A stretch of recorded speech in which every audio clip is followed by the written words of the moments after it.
Hello everyone. तो हम chapter कर रहे थे बायनोमियल थ्योरम। तो इस चैप्टर में हमने देखा था कि इस एक्सपेंशन को, जैसे कि आपके पास अगर है x प्लस ए की पावर n, इसको एक्सपैंड कैसे करते हैं, इसको खोलते कैसे हैं। तो जी अब हम देखेंगे कि इस एक्सपेंशन की मिडिल टर्म क्या होती है। ठीक है जी। तो लास्ट लेक्चर से आगे चलते हुए देखते हैं कि इसकी मिडिल टर्म क्या होती है। तो इसमें टोटल नंबर ऑफ़ टर्म्स हमें पता है कि n अगर पावर है तो n+1 टर्म्स होंगी। तो अगर x प्लस 1 की पावर 9 होगा तो आपके पास 10 टर्म्स होंगी। अगर x प्लस 9 की पावर 10 होगा तो आपके पास 11 टर्म्स होंगे। ठीक है जी। तो अब देखते हैं मिडिल टर्म क्या होती है इस एक्सपेंशन की। देखिए, तो अगर आपके पास दिया है x प्लस ए की पावर n, तो इसमें टोटल टर्म्स होती हैं n+1। अगर यहाँ पे n जो है आपके पास एक इवन इंटीजर है। इवन इंटीजर का मतलब है कि n को 2 डिवाइड करता है। n 2m टाइप का है, जैसे कि n 2 हो सकता है, 4 हो सकता है, 6 हो सकता है, 8 हो सकता है, कोई भी नंबर हो सकता है जिसे 2 डिवाइड करता है। तो अगर n एक इवन इंटीजर है तो टोटल टर्म्स जो हैं वो n+1 बनती हैं, यानी कि 2m+1 होगी। तो टोटल टर्म्स जो है वो यहाँ पे ऑड हो जाएंगी। ठीक है जी। तो इस केस में इस एक्सपेंशन की केवल एक ही मिडिल टर्म होती है, एक ही मिडिल टर्म होती है, जिसे हम बोलते हैं m+1 टर्म। तो m टर्म यहाँ होगी, ये होगी m प्लस फर्स्ट टर्म। ठीक है जी। तो इसके बाद टोटल कितनी रहेगी m। तो ये mth term m total terms हो गई। ये यहाँ पे जो टर्म आएगी ये m प्लस फर्स्ट टर्म है, और यहाँ पे पीछे m टर्म्स और होगी, तो टोटल 2m टर्म्स होगी। ठीक है जी। तो m प्लस फर्स्ट टर्म यहाँ पे आपकी मिडिल टर्म होगी। तो अगर आपको पूछा जाए कि यहाँ पे आप मिडिल टर्म निकालो, तो आप Tm+1 निकाल लेंगे। ठीक है जी। तो Tm+1 क्या होगा आपका Tn/2 प्लस फर्स्ट टर्म। ठीक है। तो आप n को 2 से डिवाइड करेंगे, जो आएगा उसमें एक ऐड कर दो, वो वाली टर्म निकाल दो, वो आपकी मिडिल टर्म होगी। तो अगर आपके पास n जो है ये ऑड है, पहले था n इवन है, अगर n ऑड है यानी कि n 2m+1 टाइप का है, 3 6 3 5 7 9 कुछ भी हो सकता है। तो इस केस में टोटल टर्म्स n+1 है, यानी कि 2m+1+1, यानी कि 2m+2। ठीक है जी।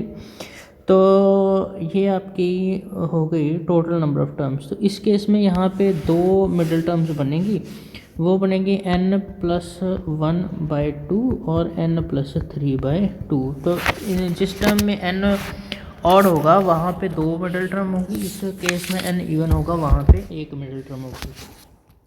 तो अब करके देखते हैं एक एग्जांपल कि x प्लस 1/x की पावर 12, इसमें हमें मिडिल टर्म निकालनी है, मिडिल टर्म।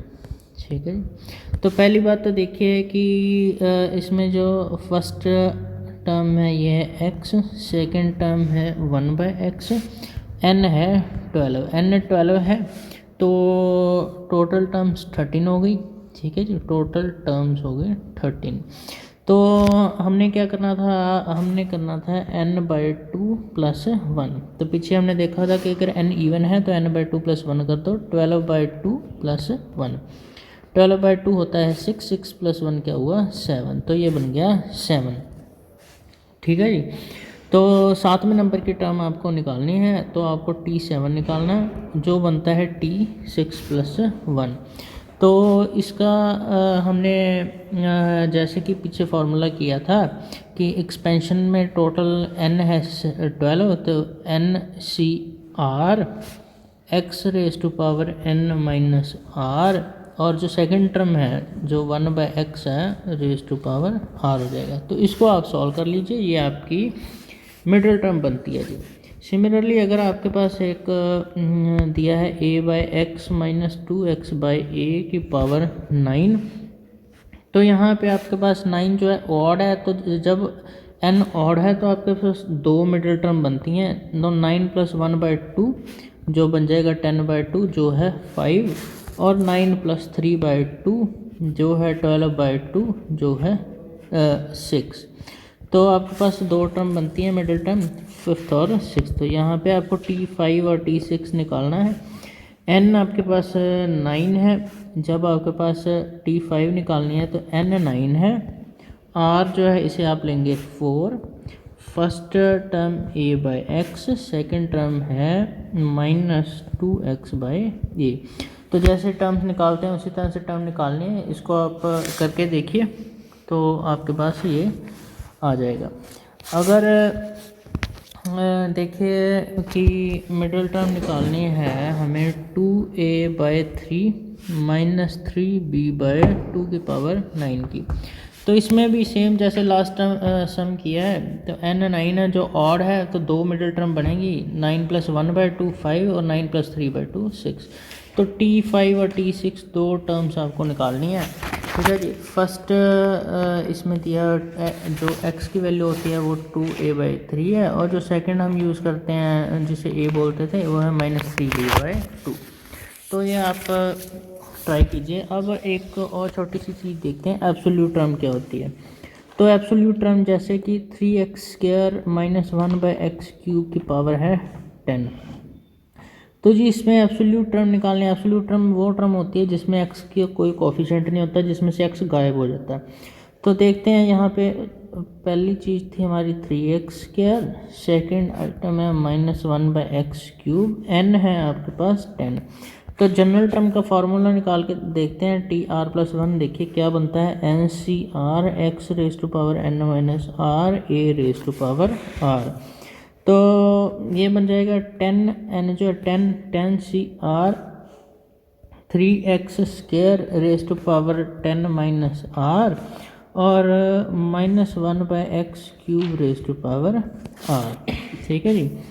तो 10CR हो जाएगा, 3 आ जाएगा, x⁻20 -2r हो जाएगा, -1r हो जाएगा, 1/x⁻3r हो जाएगा। तो यहाँ से अगर x की पावर आप इकट्ठी करते हो तो ये बन जाता है 10CR 3 × 10 -r -1r x⁻20 -2r। ठीक है जी। और ये जो नीचे x⁻3 है ये ऊपर जाकर -3r हो जाएगा। तो यहाँ पे ये बन जाएगा x⁻20 -5r। तो आपको x की पावर 0 करनी है तो ये 0 के बराबर हो जाएगा। इसका मतलब 20 - 5r जो है ये है 0। तो r यहाँ से आपके पास आ जाएगा 4। ठीक है जी। तो r 4 आ गया। तो टर्म क्या थी आपके पास, r+1 यानी कि T4+1 यानी कि T5। तो आपको फिफ्थ टर्म निकालनी है जो एब्सोल्यूट है, जिसमें x नहीं आता। तो यहाँ पे इसमें r को आप 4 पुट कर दो, तो इसमें r 4 पुट करोगे तो आपके पास आंसर आ जाएगा।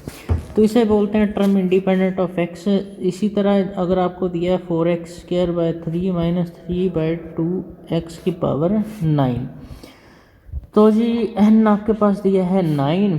फर्स्ट आइटम है 4x²/3, सेकंड है -3/2x। तो टर्म इंडिपेंडेंट ऑफ x निकालनी है तो आपको निकालना है TR+1। NCR फर्स्ट टर्म की n-r, सेकंड टर्म की आप a⁻r कर दोगे।